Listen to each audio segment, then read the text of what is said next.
অভাগীর স্বর্গ। লিখেছেন শরৎচন্দ্র চট্টোপাধ্যায়।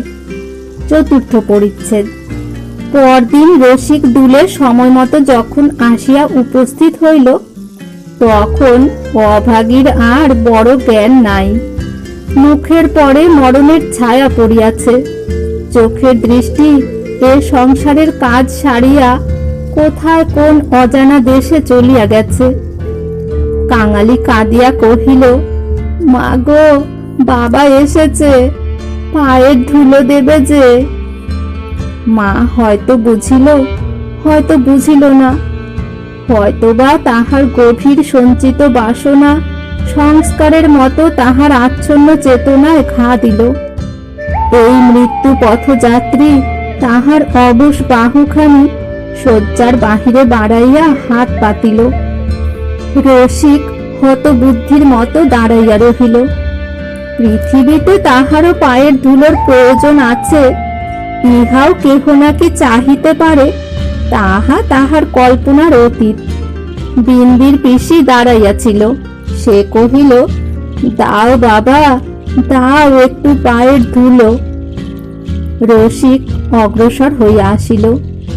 জীবনে যে স্ত্রীকে সে ভালোবাসা দেয় নাই, অসন বসন দেয় নাই, কোনো খোঁজ খবর করে নাই, মরণকালে তাহাকে সে শুধু একটু পায়ের ধুলো দিতে গিয়া কাঁদিয়া ফেলিল। রাখালের মা বলিল, এমন সতী লক্ষ্মী বামুন কায়েতের ঘরে না জন্মে ও আমাদের দুলে ঘরে জন্মালো কেন? এইবার ওর একটু গতি করে দাও বাবা, ক্যাংলার হাতের আগুনের লোভে ও যেন প্রাণটা দিলে।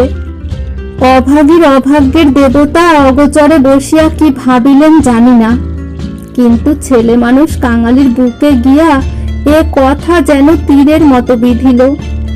সেদিন দিনের বেলাটা কাটিল, প্রথম রাত্রিটাও কাটিল, কিন্তু প্রভাতের জন্য কাঙালির মা আর অপেক্ষা করিতে পারিল না। কি জানি এত ছোট জাতের জন্য স্বর্গে রথের ব্যবস্থা আছে কি না, কিংবা অন্ধকারে পায়ে হাঁটিয়াই তাহাদের রওনা হইতে হয়।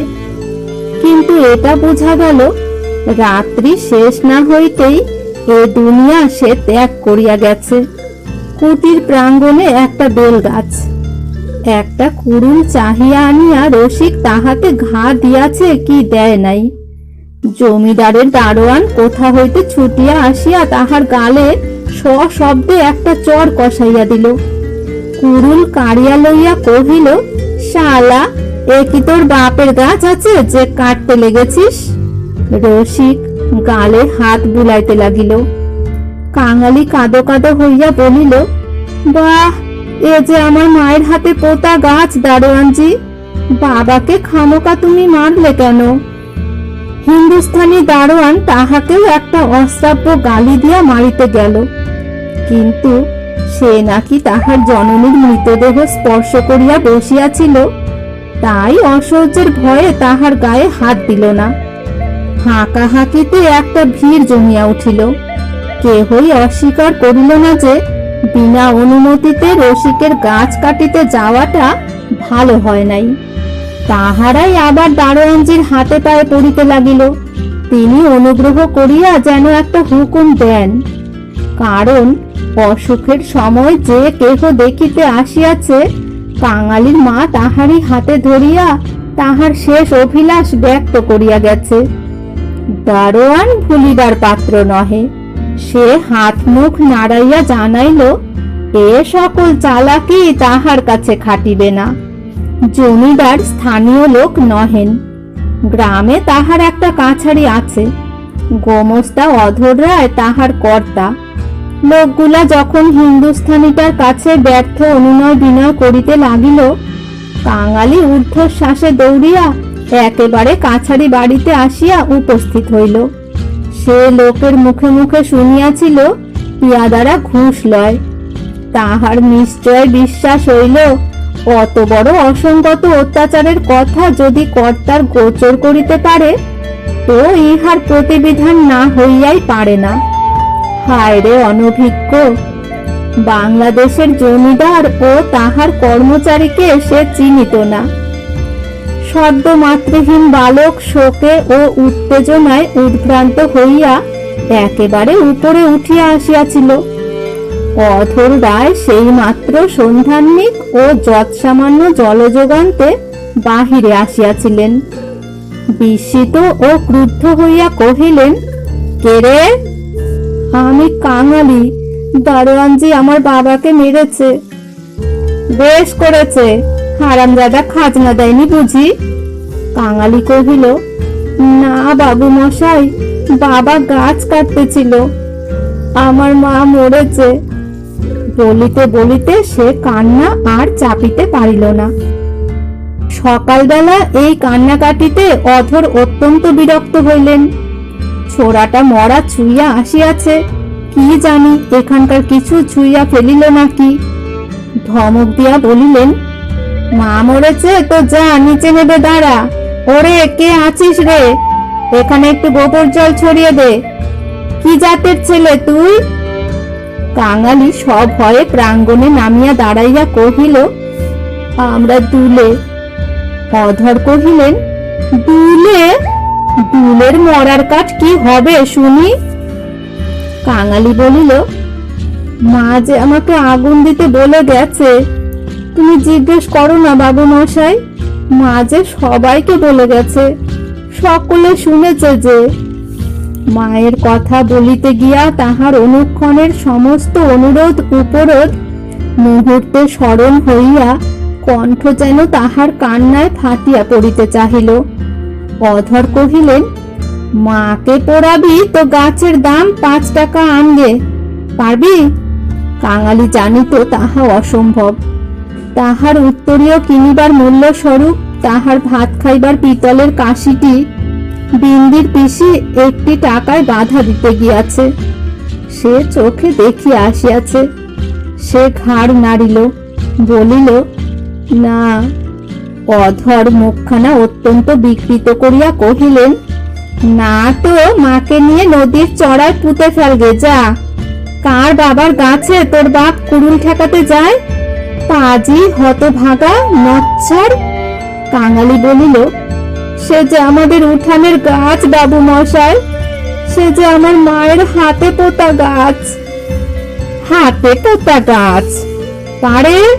বেটাকে গলা ধাক্কা দিয়ে বার করে দিত। পারে আসিয়া গলা ধাক্কা দিল এবং এমন কথা উচ্চারণ করিল যাহা কেবল জমিদারের কর্মচারীরাই পারে। কাঙালি ধুলা ঝাড়িয়া উঠিয়া দাঁড়াইল। তাহার পর ধীরে ধীরে বাহির হইয়া গেল। কেন সে যে মার খাইল, কি তাহার অপরাধ, ছেলেটা ভাবিয়াই পাইল না। গোমস্তার নির্বিকার চিত্তে দাগ পর্যন্ত পড়িল না। পড়িলে এ চাকরি তাহার জুটিত না। কহিলেন, পরেশ, দেখো তো হে এ বেটার খাজনা বাকি পড়েছে কিনা। থাকে তো জাল টাল কিছু একটা কেড়ে এনে যেন রেখে দেয়, হারামজাদা পালাতে পারে। মুখুজ্জে বাড়িতে শ্রাদ্ধের দিন, মাঝে কেবল একটা দিন মাত্র বাকি। সমারোহের আয়োজন গৃহিণীর উপযুক্ত করিয়াই হইতেছে। বৃদ্ধ ঠাকুরদাস নিজে তত্ত্বাবধান করিয়া ফিরিতেছিলেন। কাঙালি আসিয়া তাহার সম্মুখে দাঁড়াইল, কহিল, ঠাকুর মশাই, আমার মা মরে গেছে। তুই কে? কি চাস তুই? আমি কাঙালি, মা বলে গেছে তোমাকে আগুন দিতে। তা দিবে না। কাছারির ব্যাপারটা ইতিমধ্যেই মুখে মুখে প্রচারিত হইয়া পড়িয়াছিল। একজন কহিল, ও বোধহয় একটা গাছ চায়। এই বলিয়া সে ঘটনাটা প্রকাশ করিয়া কহিল। মুখুজ্জে বিস্মিত ও বিরক্ত হইয়া কহিলেন, শোনো আবদার, আমারই কত কাঠের দরকার, কাল বাদে পরশু কাজ। যা যা, এখানে কিছু হবে না। এই বলিয়া অন্যত্র প্রস্থান করিলেন। ভট্টাচার্য মহাশয় অদূরে বসিয়া ফর্দ করিতেছিলেন। তিনি বলিলেন, তোদের যেতে কে কবে আবার পোড়ায় রে? যা, মুখে একটু নুড়ো জেলে দিয়ে নদীর চড়ায় মাটি দেগে। মুখোপাধ্যায় মহাশয়ের বড় ছেলে ব্যস্ত সমস্ত ভাবে এই পথে কোথায় যাইতেছিলেন। তিনি কান খাড়া করিয়া একটু শুনিয়া কহিলেন, দেখছেন ভট্টাচ মশাই, সব বেটারাই এখন বামুন কায়েত হতে চায়। বলিয়া কাজের ঝোঁকে আর কোথায় চলিয়া গেলেন। কাঙালি আর প্রার্থনা করিল না। এই ঘন্টা দুয়েকের অভিজ্ঞতায় সংসারে সে যেন একেবারে বুড়া হইয়া গিয়াছিল। নিঃশব্দে ধীরে ধীরে তাহার মরা মায়ের কাছে গিয়া উপস্থিত হইল। নদীর চরে গর্ত খুঁড়িয়া অভাগীকে শোয়ানো হইল। রাখালের মা কাঙালির হাতে একটা খড়ের আঁটি জ্বালিয়া দিয়া তাহারই হাত ধরিয়া মায়ের মুখে স্পর্শ করাইয়া ফেলিয়া দিল। তারপরে সকলে মিলিয়া মাটি চাপা দিয়া কাঙালির মায়ের শেষ চিহ্ন বিলুপ্ত করিয়া দিল। সবাই সকল কাজে ব্যস্ত। শুধু সেই পোড়া খড়ের আঁটি হইতে যে স্বল্প ধোঁয়াটুকু ঘুরিয়া ঘুরিয়া আকাশে উঠিতেছিল, তাহারই প্রতি পলকহীন চক্ষু পাতিয়া কাঙালি ঊর্ধ্ব দৃষ্টে স্তব্ধ হইয়া চাহিয়া রহিল।